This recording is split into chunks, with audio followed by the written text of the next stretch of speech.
Is it recording? Yep. All right. Best ever listeners, how you doing? Welcome to the Best Real Estate Investing Advice Ever show. I'm Joe Fairless. This is the world's longest running daily real estate investing podcast where we only talk about the best advice ever. We don't get into any of that fluffy stuff. And today's special segment coming from Cincinnati, and we have 3 panelists, and the outcome of today's conversation is to learn how each of these 3 panelists got their first deal and learn the mechanics and the dynamics, mindset of that. So if you're just starting out in real estate, this will be helpful for you. If you're looking to maybe scale from your first couple deals to more deals, this will also be helpful. I'm sure there's some tips along the way because these 3 gentlemen we're speaking to have done more than just one deal. So we're going to be talking about and focusing on the first deal, but we'll also mix in some other stuff too for more seasoned people. So let's do the introductions. First, Garth Kukla, owner of Tri-State Discount Realty, full-time wholesaler since 2016, done over 180 deals to date. All 3 are based in Cincinnati, so I won't repeat that. And we'll have a link to all 3's website in the show notes. So first off, welcome Garth. Thank you. We got Joe Cornwell, full-time police officer and been an investor and realtor for 3 years. Has acquired 16 units using the BRRRR method. And then, welcome Joe. Thank you. And then we got Eric Kotner, owner of Cincy Turnkey, has done 15 flips and worked a high volume flipping company before starting his own business. Also done some multifamily too. So let's dive right into it. Let's just start from my left to that way, Your left to right, right. yeah. Sorry, I was like looking at you.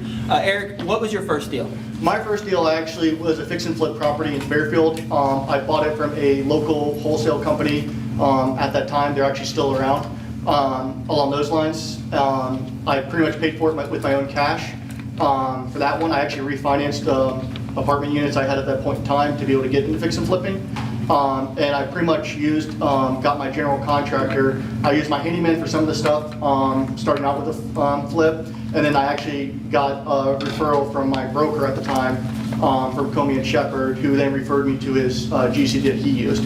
So, How much was it?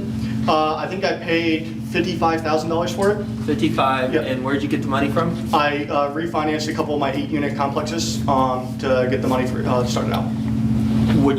So you refinanced a couple of your Apartment rentals, yes. apartment rentals. How did you get those properties? That was through inheritance. Inheritance, Yes. right? And you did a refinance out, and you got the down payment. What type of financing did you get? It was all cash. All cash? Yeah. And This was back in 2011 too, so. back in 2000. Okay, let's keep going. Joe, first deal. My first buy and hold deal was a duplex here in Deer Park, and to find that, I was primarily looking on the MLS, and it took me about 18 months to find a deal worth pursuing. And this was from 2015 to 2016. We actually closed in 2017, so 18-month process to find that deal. How long did it take you, Eric, to find it? I'd say probably about 1 or 2 months with the right networking, so. One or 2 months from when you said, I got the money, got the refinance done, and I'm going to now purchase a property. Yes. Got it. Okay, 1 to 2 months, 18 months. What about you, Garth? My first deal was kind of like my first prom date. They weren't pretty, they were just willing. So I found them on Craigslist. I was working a full-time job. This was before I left the company that I quit in July of 16. I found them on Craigslist.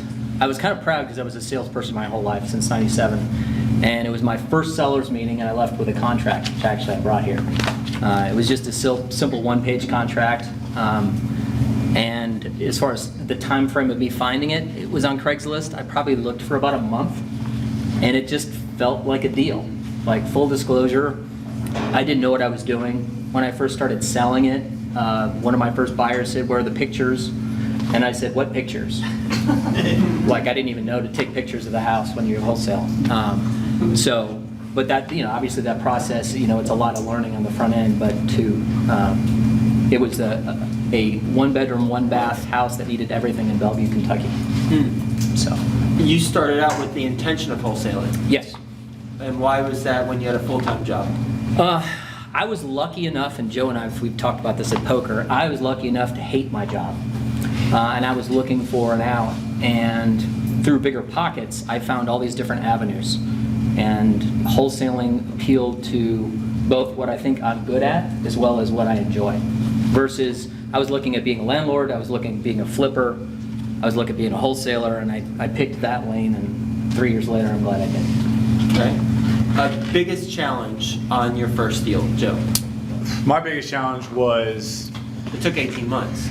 well, to find the deal, yeah, that was a huge challenge. But as far as like in the deal, underestimating construction costs, not really having, I knew kind of how to do construction, but I had no idea how to price labor, materials to that extent, and then managing contractors. So a big part of who I am and why I do what I do today was based on that first horrible experience. And that was definitely my biggest challenge working through my first deal.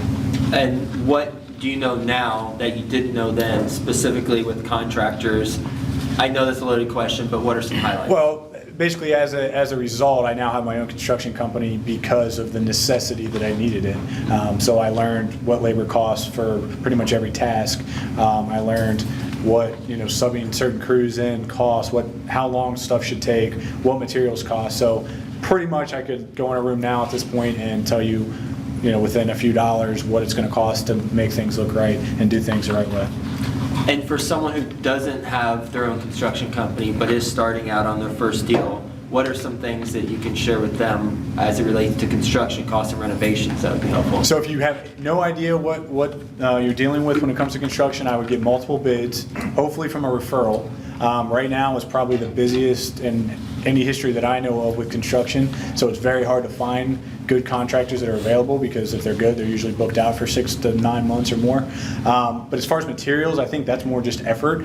You can literally go on Home Depot, Lowe's, whatever home improvement store you like, and price out materials, almost everything you're going to need. If you can use a tape measure and measure, you can pretty much figure out what you need and what it's going to cost pretty closely. So then you would get an itemized quote from the contractor On labor, yeah. on labor versus materials, and would you even purchase the materials for them so that you're getting at cost? Or? yeah, I do. Or I would ask them, what is your upcharge? Is there a margin if you do provide materials? Or another way is, hey, I'll pay for everything, just charge me a fee to go pick it up and deliver it. And there's another way you can have kind of a fixed expectation of costs, even if they're actually physically supplying your materials. You mentioned, labor costs for different services. Sure. What are the cheapest labor costs for what service is that, and what are the more or most expensive?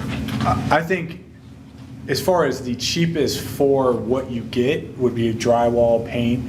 Those are kind of unskilled, skilled labor, so to speak, and you can get reasonably priced contractors to do that who are a lot faster and probably better at it than even a seasoned contractor would be if they don't do that every day. So those are things that I would never do myself, because you're really losing your dollar per hour at that point, versus plumbing, electric, even framing, some of the more skilled trades, where your dollar per hour is going to be significantly higher if you hire it out. And so are those more expensive? What's the most expensive? Probably like high-end electrical work. Like if it's something high voltage, extremely dangerous, potentially that's one of the highest. Foundation work extremely high, even though it's kind of unskilled labor really, but it's something that's billed extremely high. So if we're looking at a house, our first purchase, and we want to avoid the high-end electrical work, what are some things that we should be looking for in that property? So if you're a new investor, you should definitely have an inspection on a home or property that you're trying to buy, especially if you don't know anything about construction. If you have a good inspector, again, use referrals to try to get somebody that knows what they're doing, or somebody you trust knows what they're doing. Based on that alone, that should give you a good idea of the condition of the mechanical, condition of the house. But if you don't want to deal with those high-cost things and you're not prepared to deal with those, either knowledge or money-wise, then those are things you can avoid when you're looking for your first deal, right? If you have something with new electric, then that's not going to be an issue 2 months after you buy it. Challenge for you, Eric. First one was actually my numbers, doing the comps. Since this was back in 2011, you had to be a lot more better with putting stuff on the market, because it was a buyer's market at the time. We just went through the whole mortgage crisis and everything like that. So my first flip, I actually got under contract in 3 days. The problem was I had it listed for 130, and my contract came back in about 120 along those lines. And I tried to figure out why exactly they came in with such a low offer with it newly on the market. And when I went back and redid my comps, 2-story homes that were 4-bedroom, 2 baths, that were traditional 2-story style, were selling the 130s. The problem was my house was a bi-level. So back then, bi-levels were only selling between 115 to 122, along those lines. So it was my first deal. I had all this money tied up into it as well. So I went with that one. And when we finally had the appraisal done, I think it was pretty much, it just barely hit the mark of what they were doing. And since it was on the market for 3 days, this was the only showing I had during that time as well for it. And this was back in October, if I remember correctly. We got it done. So it was one of those, when I look back onto it now, is I now define actual property types with the same property types. So now if I'm dealing with a tri-level, I comp with other tri-levels, traditional 2-stories, I do traditional 2-stories, and then ranch with ranch. Along those lines, that way I get a better setup to it. It's not nearly as a mistake as it was way back then, because right now the difference is probably within a few $1,000s in a hot market. But if we're going into a correction here shortly too, property subtypes is going to be one of the biggest things you really need to look into, because it could be just like it was back then, a $10,000 difference. During a market that's cooled off, or when a market is cooled off, what property subtype commands the highest price per square foot? For properties that cooled off, I mean, everyone. When the market cools off, when that actually matters, what property subtype? It's going to vary depending on where you're at. Since I'm mostly in the suburbs, it's always either 2 stories for families that want to move in there, or people that are just being empty nesters and want to have a ranch house with no steps. So those are usually the 2 most popular ones that go with that. And then sometimes if you can re-coordinate a layout with a bi-level or tri-level to make it more susceptible for the neighborhood, then you're usually going to get a little bit better with pricing on that one, but not so much. You had never flipped a property before? Yes, this was my first one.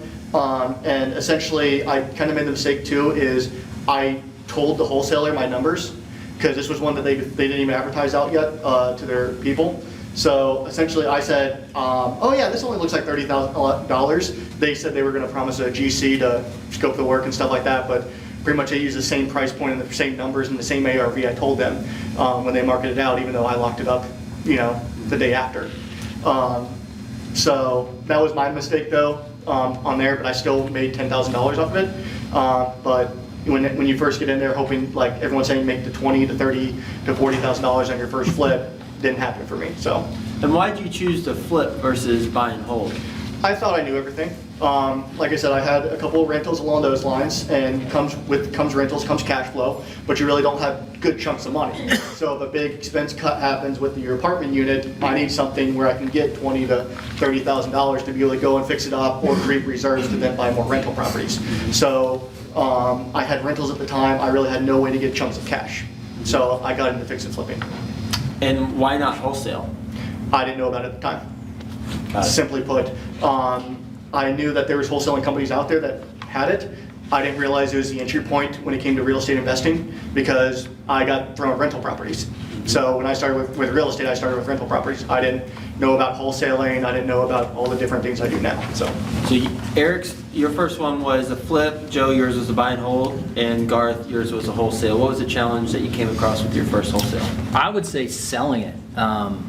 First off, trying to defend. I think I was trying to make $6,000 or $7,000, and trying to defend to investors why they were going to pay me $6,000 or $7,000. Because at the time I didn't have a marketing budget, I didn't have a team, I didn't have confidence, I didn't know what I was doing. I still had a deal. I knew in my gut there was a deal, but I couldn't defend it. Like if I could. So like I think I mentioned this before. I spent probably 2 months, spent 65 hours or so, made $1,000. If I had that same deal, I would sell it in less than 24 hours and make 15 times that. Literally? Yeah, and it's through experience, through when you do your first deal, a seasoned investor, so my first deal, and I'm trying to sell this to these 2 guys, they could be like, well, you're wanting 40, I'll give you 30. Back then, I'd be like, is that the best you can do? Now it's like, I'm selling it for 40. If, that's my price. If you don't like it, I'm going to go sell it to somebody else. And that kind of creates a sense of loss, but that requires some confidence. And the confidence is just through doing deals. So, deal after deal after deal. I just got a little better. I learned a little bit from each and every deal. And the next house, I actually took pictures. I say that because that's literally how I started. I didn't know. One of my best lessons, my first and second investors are investors that I still do deals with today. I'm very proud of that. My second investor taught me that if you put a deal out there, I shouldn't be chasing these guys. I was in the bathroom and I got a text from one of the houses we're selling. Hey, is this house still available? If it's a deal, they're coming to you. You should never be chasing them. And it's kind of one of those, when you want to catch a dog, what do? You don't chase the dog. In wholesaling, it's absolutely the same thing. So, experience selling properties lends itself to being able to sell more properties, more different properties too, like properties that my first one was in a great neighborhood. Bellevue, Kentucky, super hot neighborhood. If you're in the bad part of Covington, you got to really be good to sell that stuff. That just takes experience. So with that deal, or with that experience, and with how the market's at, it's kind of hot, so that also helps drive more demand. Yes. What are some things you'd suggest for someone starting out on their first wholesale deal if it's not as hot of a market and they don't have a property in as good of an area? JV a deal with somebody that's experienced. I also like the idea of either having an inspector come or having a contractor verify your numbers. I don't talk about ARV or rehab numbers anymore to anybody because I don't know, are they great with their budgets? Are they morons? Are they going to do a high-end flip with stainless and granite? Are they going to do a low-end rental with used cabinets from the restore? And those two budgets are going to vary differently. So JV a deal with somebody, but I also would say, and I see these things on Facebook all the time, they say fake it till you make it. I never did that. My second investor said, how many deals have you done? And I looked him in the eye and I said, this is my first. Because it was. Well, 3 years later, he's my best buyer. Because since day one, I treat people, you just are straight with people. So I would say, always be straight with somebody. And if you don't know it, admit it, you don't know it. And that's okay, and just work through it. And you'll find somebody for that first deal, and then you'll gain experience to then go to that second deal. If that makes sense. How would a joint venture work with someone on a first deal and they need help with? So you're a brand new wholesaler. You call me up, hey Garth, I need help with this deal. I'll say I'll walk you through it, but give me half the action. Half the profits. Yeah. Got it. Or more, depends on what you're bringing.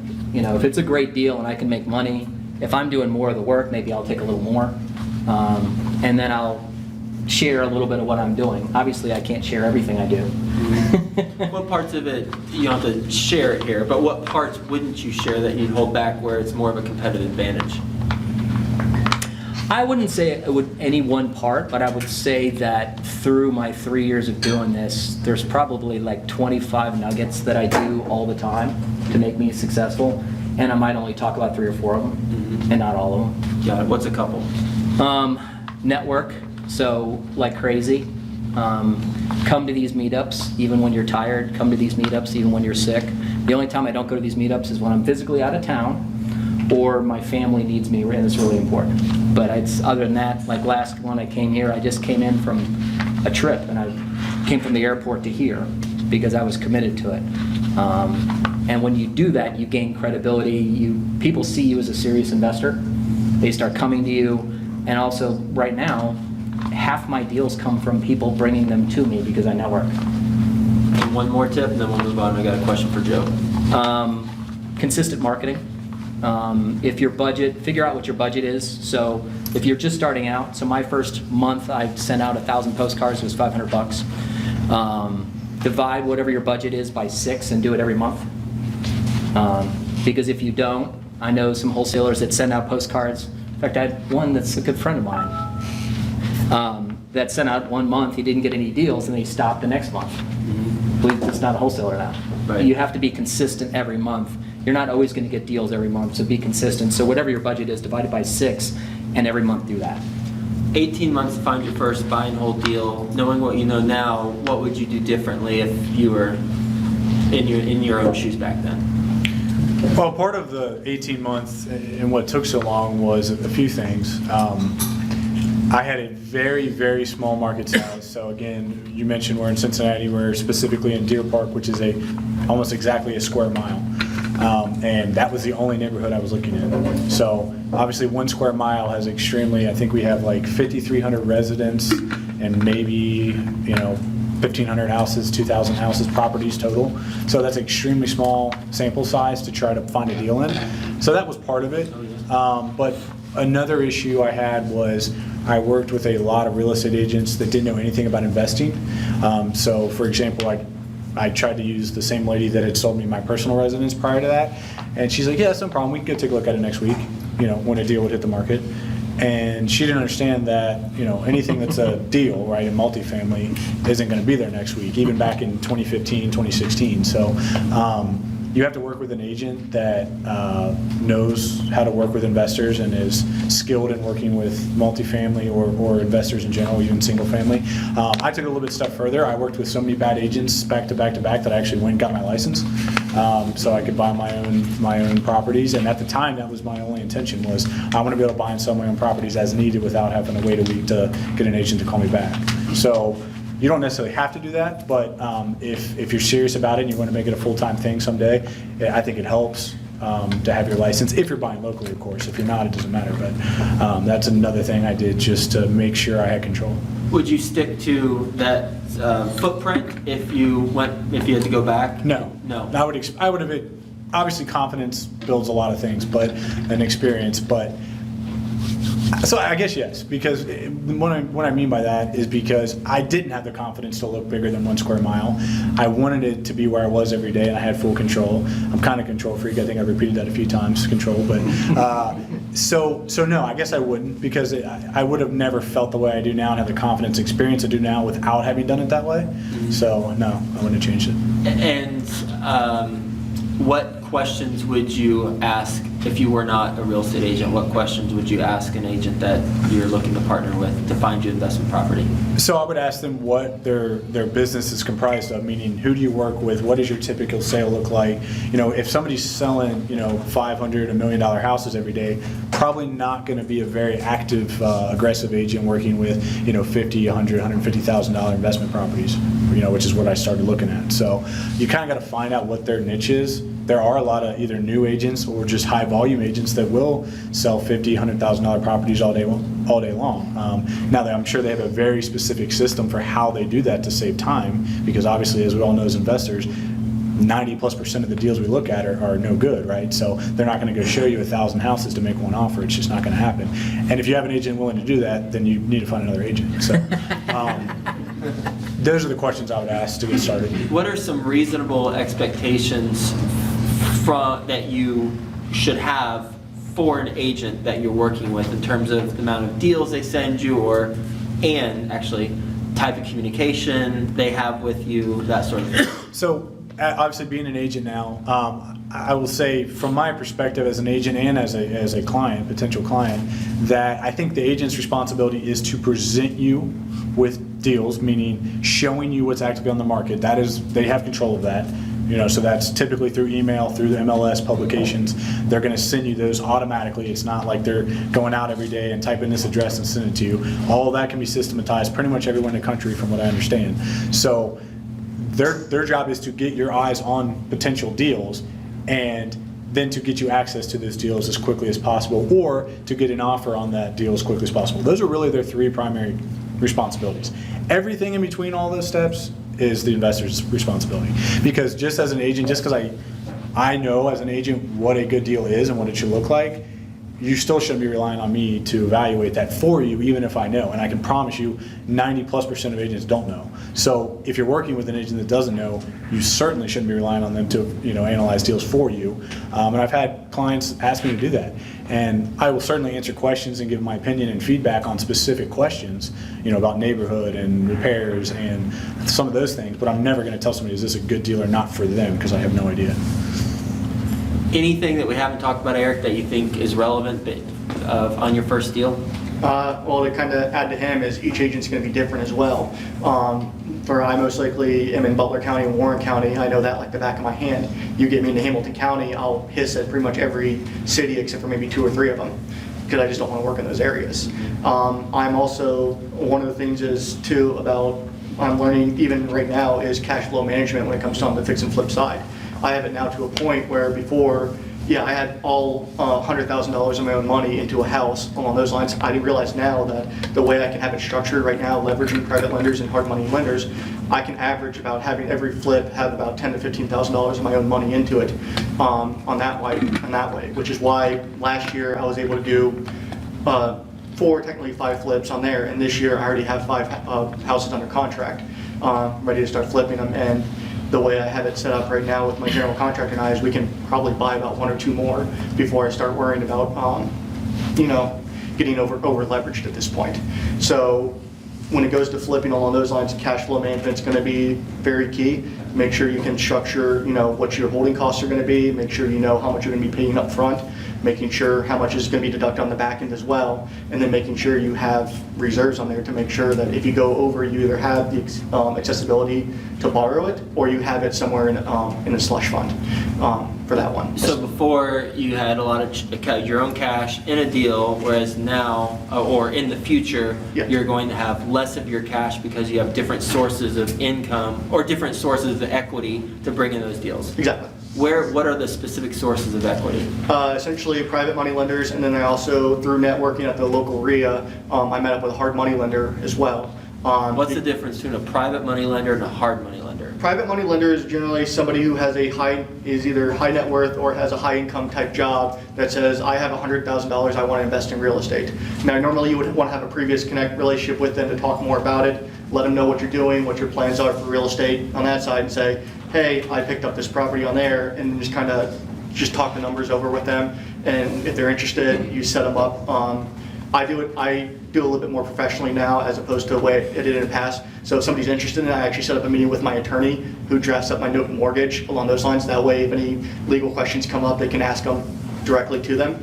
And then we just explain the process to them of, at closing, you're going to be asked to wire this amount of funds. If you also set the money aside for rehab, you hold on to that, or we put it into a third-party company that then, once work gets completed, it then gets dispersed out to me and my crew to then pay them. And then that way it protects their money. We make sure that money's available as well. And then we just kind of talk back and forth about what percentage rates are, if any points are involved. But it's normally like a private person that comes up to you, private money lender. Hard money lender is generally like those brokerage companies along those lines that I don't know if you're allowed to do advertisements on here, like Lending Home or Lending One, I think, or something. Oh, okay. I use Dayton Capital Partners. So that's Who do you use? Dayton Capital Partners. Okay. That's the local one here that I use. Now they require usually about 10 to 15% connect with a hedge fund. That for one person, if you're relatively experienced, you can actually get. I'm in the 9.75 range, so I pay 9.75% with 3.5 points, and 15%, and 10 to 15% down. So it's a little bit more money than what I'm used to, but they fund the entire rehab and the purchase price as well, and it's a lower interest rate than what I'm currently offering my private money lenders. And there's also a couple other things that I'm kind of working with right now too. Going through with my attorney to see if someone has like $30,000 to $40,000 that are not an accredited investor, but they're a seasoned investor where they know about real estate investing, about able to do it with just rehab loans or gap funds as well.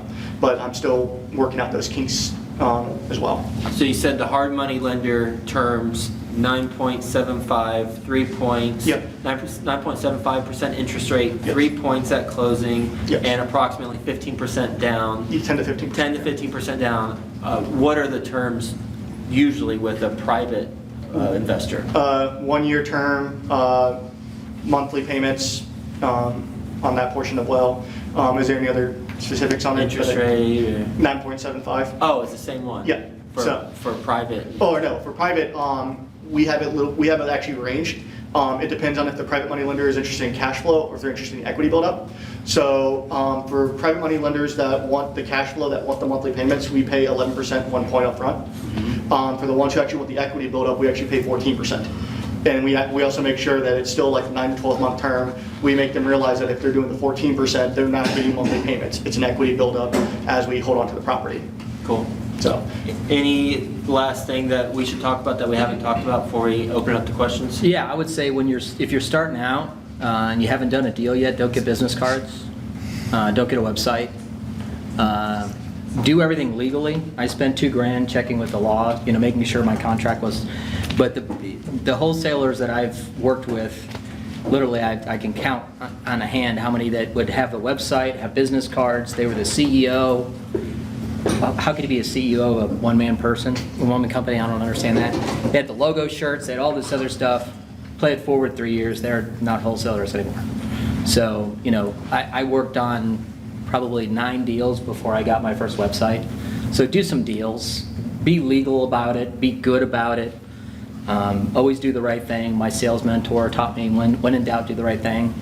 And then once you start getting some traction, then you can start talking about a business card. Literally, my wife printed off homemade business cards when I did my first deal. And they were not centered, and we were cutting them with scissors, and that saved me $20, which allowed me to send out 40 more postcards, which gets you more deals. Focus on that. So I would tell people to do that, because sometimes they get focused on all this other stuff and they lose track of what they're trying to do at the beginning. Any last thing we haven't talked about? Speaking of focus, I think back after we're all talking to how we started, and I know when I first started, I was actually interested in wholesaling and flipping. I was everything I learned about was what I wanted to do, and I think a lot of new investors get that, that distraction where it's like, that sounds great, that sounds great. I think a big thing, and for the most part, I've been lucky to focus on, is pick whatever niche fits your lifestyle and your goals and your why and all those things people talk about as to why you're doing the things we're doing, and really focus on that and get good at that.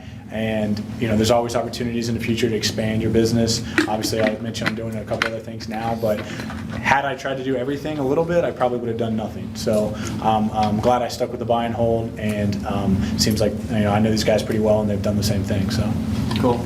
I just have one more little thing to add, because this is for people doing their first deals as well, is where you think you have a weakness, that is someone else's strength. So when we talk about networking and going to meetings and stuff like that, that is very important, because there are people on there that have strengths that they may not consider strengths until they talk to somebody else, where if you think of a weakness, they have their strength.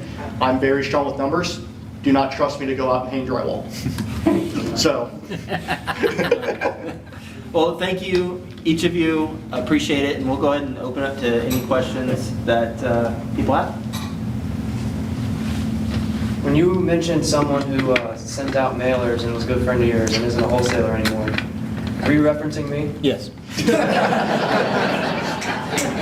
I at least made it 3 months. No, that's fair. Do you remember what happened with that list that I mailed to once? Well, I ended up remailing the list, and then we JV'd that deal together. We did. Yeah. So, and it was my second or third mail of that same list. We then did a deal together, and I called him up and I said, "Hey, this is the deal that we." I think what happened. Tell me if I'm wrong on this. Is I got the seller meeting and I'm like, "Hey, this is the one that we were kind of doing together, so let's do this one together." Yeah. It's an example. You kind of helped me and walked me through the deal, and that was my second wholesale deal ever. Yeah. And because of that, that $650 wasn't a bust on that mailing. So thank you. Yeah. My pleasure. Joe, you said it took you 18 months to find your first buy and hold deal. After you got that one bought and locked in, how long did it take you to find your next couple of deals? I think it was almost a year to buy my second property, which ended up being a 6-unit. So about a year, and mainly financial reasons. So it took me a few months to get that property renovated and stabilized.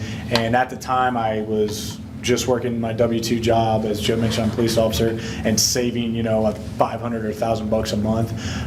And then as I got rolling into my real estate business and started, selling property and making commissions, that obviously snowballed my savings rate, because that was all extra money. So that helped me kind of compound how quickly I could buy, but mainly for financial reasons, why it took so long. Questions for Eric. As a fix and flip, you mentioned the market turning. What's your exit strategy when that happens? It pretty much is going to be the same way back in 2011. Be a lot more cautious of property subtypes and neighborhoods I'm getting into. I've already kind of merged into the areas I want. I'm in 120 to 250 areas. I think I might bump that up to about 150, 250 when it starts correcting itself. But most portion of it is going to be blue collar, maybe some move up in that scenario. And during that time as well, we're going to put in a couple extra flashy features that they're not going to see in either normal homes, and then we're going to pretty much price it about mid-market what we usually do. So because of how everything's been so hot lately, we've actually simplified a lot of our rehab flips. So it's just all about budgeting more for materials for stuff they're not going to find in any other home when it comes time for the market cool down. What are some examples of the flashy features that you'd put in? Because I am considered a millennial, the things I find flashy features, we actually have a Bluetooth speaker that we put into exhaust fan for master bathrooms. So now when you bring your phone in and you're ready for like a nice long shower, you can pretty much connect your phone onto it and listen to whatever kind of music or audiobooks and stuff that you want on there. We've also been adding in USB GFI outlets in the kitchens as well. So if anyone's going to have any Alexa or Google Home or whatever those things are too, instead of having a plug-in thing there, you can just quickly USB plug it into, as well as keeping room for your other appliances as well. Joe, you may have answered part of this. How did you finance your first buy and hold, and then did you refinance it after? Yeah, so my first deal, and another part of the 18-month process was, again, just saving money from my W-2 income. I knew I had to come up with 20 or 25% down, depending on what lender I used. And it's kind of funny looking back. I remember specifically thinking, okay, I have this many dollars, that means I can get this big of a loan. And it was like every day, like I knew exactly, if I looked on the MLS and I found a $90,000 house, okay, I knew I needed, $38 more to be able to buy that house. Like it was that, I watched it that closely while I was looking for a deal. So just savings at that point.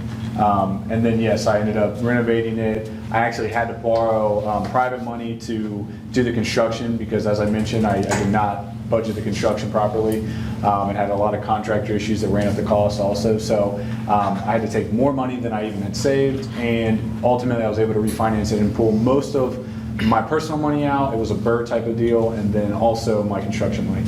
So. Okay, so you got most of your cash out after. Yeah. And how long did it take you to refinance, to get your mortgage? About a year. About a year. I was able to refi that in about 11 months. I ended up doing a commercial note when I refinanced it. How long was that after it was leased? Leased. I think the first lease was in 2 months after I bought it, so it was 7-8 months later from the time it was leased until I did the refi. And why did it take so long? To do the refi? Well, I just I was not really ready to put it into another deal anyway at that point, so it wasn't really a high priority. It was more about just stabilizing and learning how to be a landlord, things like that. Do two more. Yes. So not to sound like an idiot, but for people like me that are not good with acronyms, what's a BRRRR? It means buy, rent, refinance, or Rehab. buy, rehab, rent, refinance, repeat. So basically, it just means you buy either a dilapidated house that needs rehab, or it could be in like multifamily, something that's under leased or under market rents. Somewhere there's a way to force market appreciation, and then you refinance it at the higher value. Yes, sir. For the wholesaler, I didn't hear your name. What did Garth. You say what? Garth. Garth. Why did you choose direct mail marketing? At the time, full disclosure, because everybody else was doing it. I still do it because I still get deals from it, but it's not my number one deal source by a long shot, but it pays for itself. You got to know your numbers. So if you're putting X amount of dollars into this avenue to find deals, you better be getting X amount out of it. And we still find enough deals that offsets the cost. But mainly it was because everybody else was doing it. Number one deal source, networking. Networking, absolutely. I'm actively selling 6 deals right now, and 3 of them are for half It's from networking, where people just call me up and say, hey, this guy needs a house. And I'm like, okay. All right, thank you. Nice job, everyone. Appreciate